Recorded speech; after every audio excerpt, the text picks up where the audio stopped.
L'archidiocèse d'Ansranan se trouve dans la partie nord de la Grande Île. L'archidiocèse s'étend du cap d'Ambre jusqu'au cap Massoal, dans sa partie australe, avec une superficie de 37 924 km. Le 27 novembre 2013, le pape François a nommé un nouvel archevêque pour cet archidiocèse d'Ansranan. Le tout nouvel archevêque a été intronisé et a été accueilli par une foule immense. C'était un grand moment à double sentiment, l'espoir et le défi.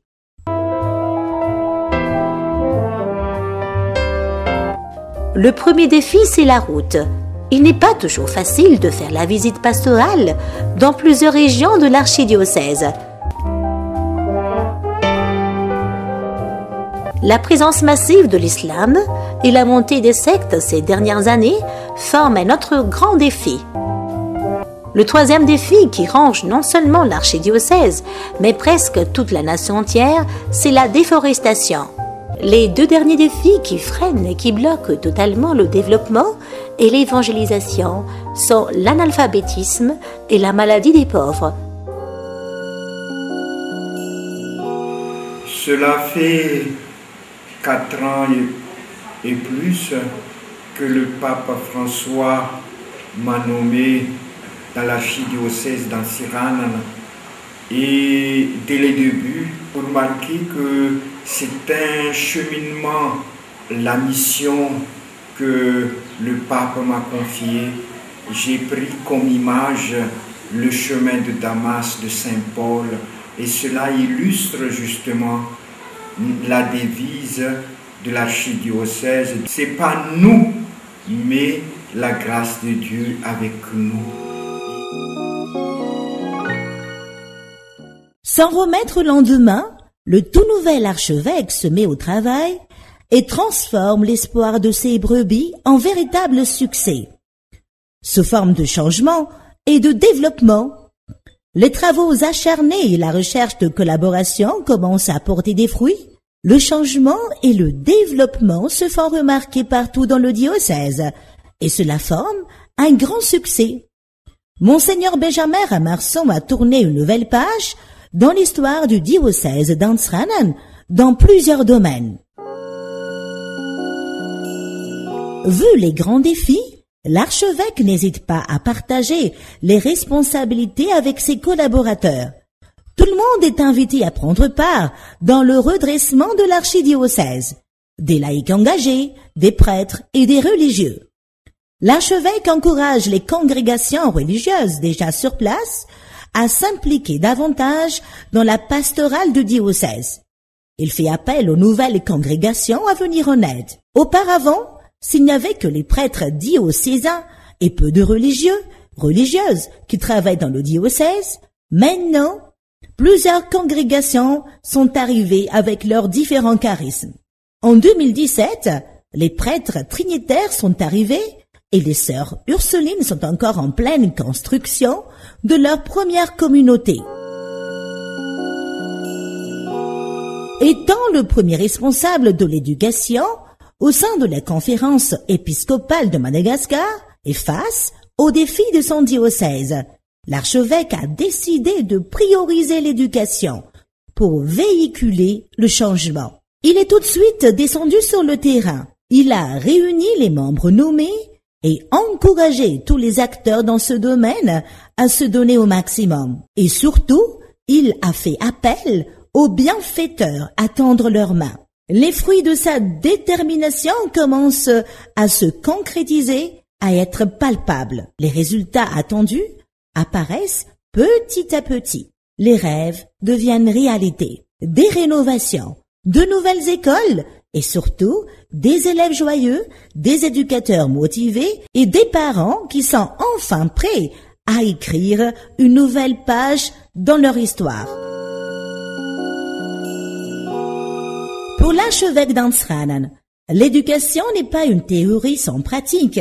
Il a pris l'éducation comme un chemin vers la vérité. Il est sûr que cette vérité va susciter un changement de mentalité et de comportement. Pour lui, un homme éduqué est sensé et peut changer de mentalité et de comportement. Pour marquer ce changement qui s'opère dans le diocèse, il a lancé le projet Diocèse Vert. Grâce à l'éducation et l'information, tout le monde prend au sérieux ce projet phare.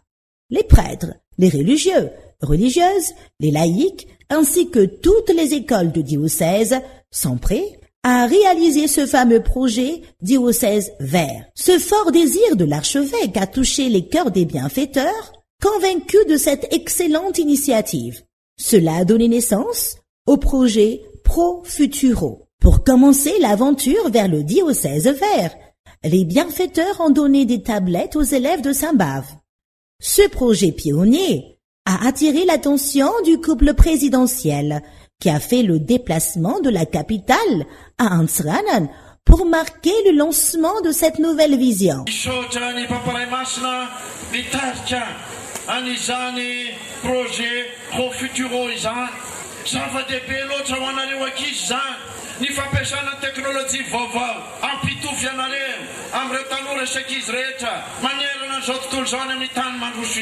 La première dame a même accepté de devenir la marraine de ce projet.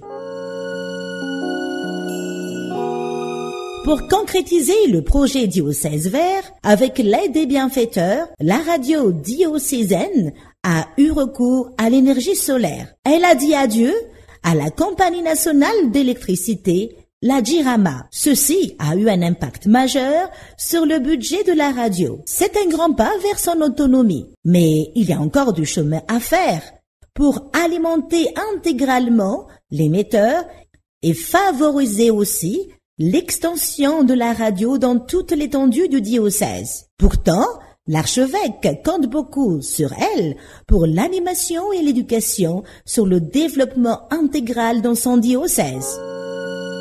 Tous les changements et les développements menés par l'archevêque au sein du diocèse ne passent pas inaperçus aux yeux de la population du nord de la Grande Île. Des volontaires étrangers ou bien de simples chrétiens admirent la nouvelle ère qui s'installe dans l'archidiocèse. Je suis coopérant Fidesco. Je travaille pour le diocèse d'Antiranan depuis décembre 2016, donc depuis 10 mois. Et j'ai deux rôles principaux, aider le père économe, le père Gabriel, à gérer l'économat, et aider le père Didek, le père Gidlin, sur les projets éducatifs pour le diocèse. Le premier point positif, c'est cet esprit de construction qu'il y a. Monseigneur Benjamin est vraiment un bâtisseur. Il fait en sorte d'avoir une vision à long terme pour le diocèse, pour que le diocèse puisse, le plus rapidement possible, être autonome. Du coup, c'est vraiment un défi aujourd'hui pour tout diocèse, et en particulier pour les diocèses malgaches, de réussir à être autonome. Et donc ça passe par les constructions telles que le centre social, une indépendance énergétique, d'où l'utilisation de panneaux solaires au centre social ou le transfert de la radio au centre social. Ça passe également par une bonne gestion des terrains. Donc on essaye petit à petit de s'assurer de borner et titrer tous les terrains du diocèse, ainsi que tous les bâtiments. Mahita Odolan, secrétaire recteur, sady manampy azy amin'ny lafin'ny fitantanana any amin'ny comptable amin'ny fanamboarana ny Saint-Augustin. Nanampy amin'ny fitadiavana lalambola ny eveka dia ny voavaly zany ary nahazo soamatsara. Raha miasanay amin'ny eveka amin'izao fotoana zao dia tsisy olana ary tena mahafinaritra satria mandefa ny rapport financier, ny rapport moral.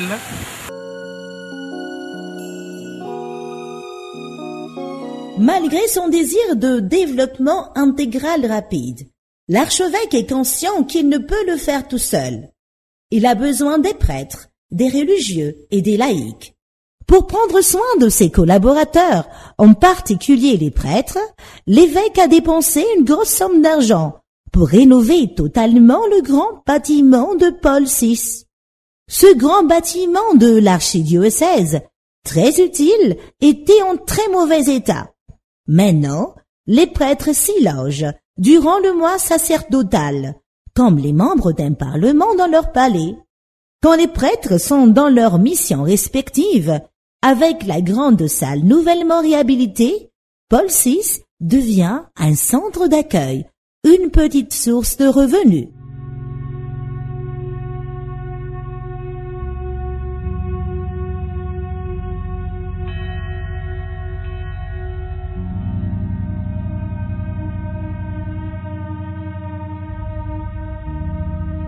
Ce ne sont pas seulement les prêtres qui ont l'attention de l'archevêque, il veille aussi sur la vie sociale des laïcs. Grâce à l'aide des bienfaiteurs, un grand centre social avec des salles polyvalentes nommé Lucien Boutou-Vassou vient d'être construit. Il veut que les chrétiens prennent ce vénérable Boutou-Vassou, un natif de son ancien diocèse, comme modèle pour la vie chrétienne.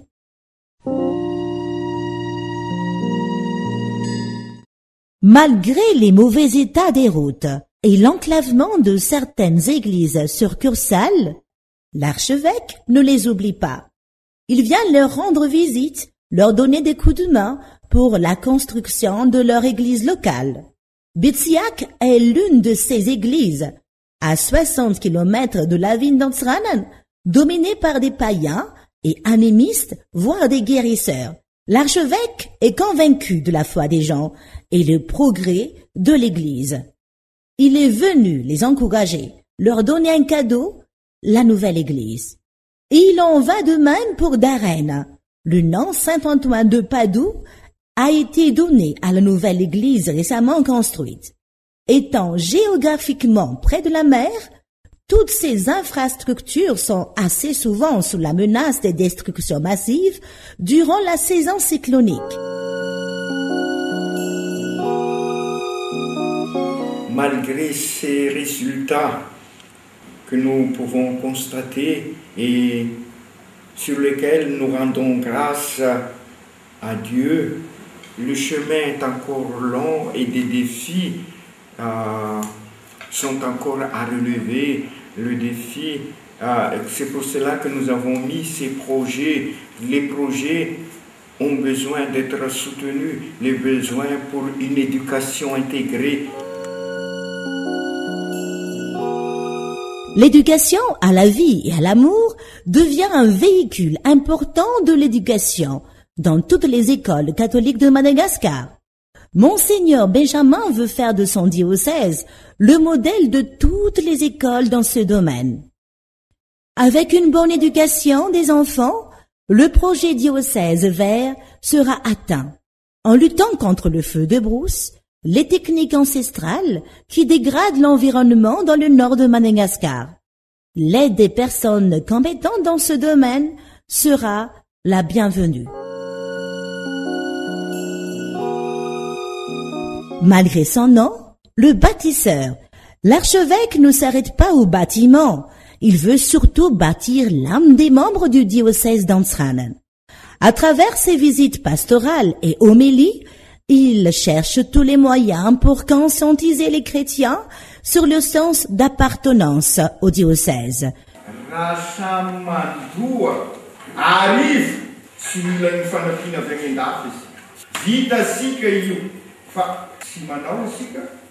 Sur leur sens d'appartenance au diocèse. Il demande aux prêtres d'animer les chrétiens à participer et à contribuer à leur église. Il demande aux chrétiens de donner une grande valeur aussi à la foi, à Sipinoun, au denier des cultes. Dans le nord de la Grande Île, l'archevêque s'est axé sur le développement intégral.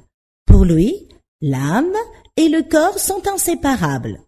Il veut soigner aussi les corps de ses membres à travers la mise en place des différents dispensaires dans son diocèse. Plusieurs maladies chroniques, comme le palu, la typhoïde, rongent les pauvres, voire les riches. Avec l'aide des bienfaiteurs, un dispensaire a vu le jour. Hélas, 1 ou 2 dispensaires ne sont pas suffisants pour la grande population d'Antsiranan. Et il envisage encore à construire plusieurs dispensaires dans l'archidiocèse. Des sœurs et laïcs professionnels sont prêts à gérer ces infrastructures et rendre service à la société en général. Il y a des projets sur la formation. Préparer des relèves pour l'avenir est l'une des priorités majeures de l'archidiocèse. Avoir des prêtres de qualité pour la pastorale reste un objectif principal pour l'archevêque. Il dépense beaucoup pour la formation permanente des prêtres. Pour lui, un bon prêtre dépend de la qualité de sa formation. Il en va de même pour les jeunes séminaristes. Il veille sur leur formation spirituelle, humaine et chrétienne. Il fait un appel tous azimuts pour collaborer dans ce sens. Il veut avoir une formation systématique pour les catéchistes et acteurs pastoraux. Mais cela est encore à voir, car la formation coûte très cher. Et notre projet qui est très difficile à relever aussi est la formation des laïcs, des leaders qui peuvent nous donner donc des chrétiens engagés aussi bien au niveau de la société qu'au niveau de l'Église. Nous aimerons que ce projet continue et s'enracine un peu plus. Ensemble, on peut faire la différence. Il fait appel à toutes les personnes de bonne volonté, désirant à contribuer à ce projet, à faire un chemin avec lui et à continuer les marches que le diocèse d'Antsiranen ont déjà franchies.